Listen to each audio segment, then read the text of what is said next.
Hello, this is the capstone project for the Artificial Intelligence course. The group members are Rizvan Ahif, Naprit Dusanj, Darshil Shah, and myself, David Abad. This project is called Synthetic Data Generator, and the company is Sun Life. Basically, here we have a whole architecture of what the project is doing.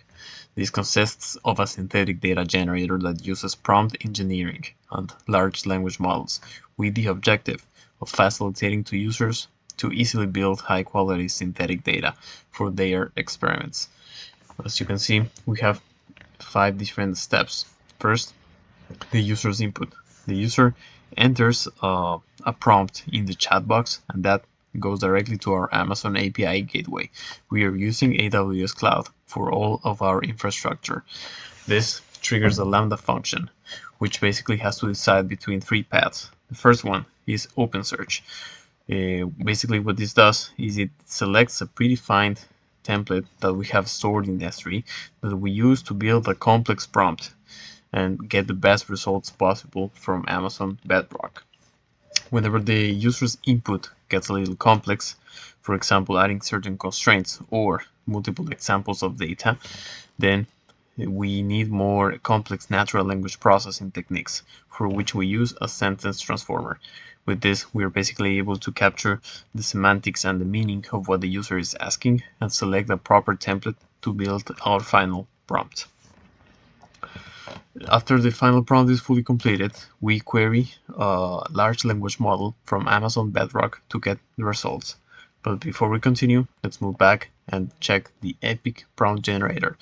This flow right here was built for when the user needs to upload data and build a synthetic data based on it. So the user is given the ability to select a file, for example, a CSV file that has a certain data set, and what we will do is we'll generate a proper prompt with that information that we can send to the large language model to simulate adding more information to the given data set.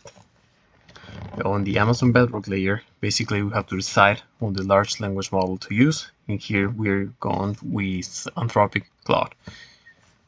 Once we get a response from the large language model, a Lambda function is triggered for post-processing and validation, and if the parsing is successful, then we save the file to the S3 bucket.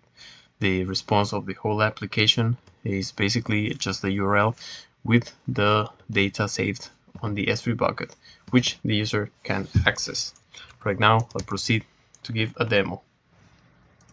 Data engine interface, and as you can see, it consists on a chatbot in which the user can type the prompt.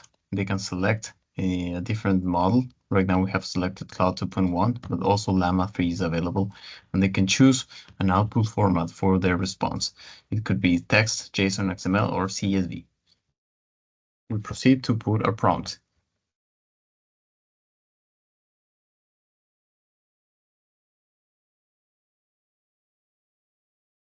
In this case, generate synthetic data for a dental insurance policy, and we send the prompt to the LLM.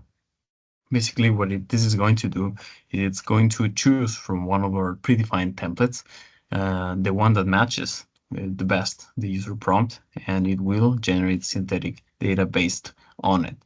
It's important to mention that all of our predefined templates are based on the business logic of the Sun Life company, which basically engages in processes like health insurance and investments.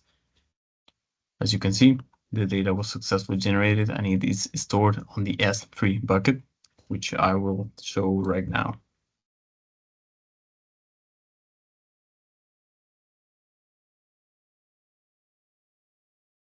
In our CSV bucket, we have the data that was recently generated. In our case, it was 6C. So we proceed to download this file and we'll open it up.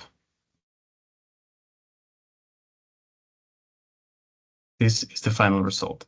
As you can see, the synthetic data has followed the rules that were given on the template and has created a policy regarding health insurance. It has fields like policyholder name, coverage plan, policy start date, policy end date, etc.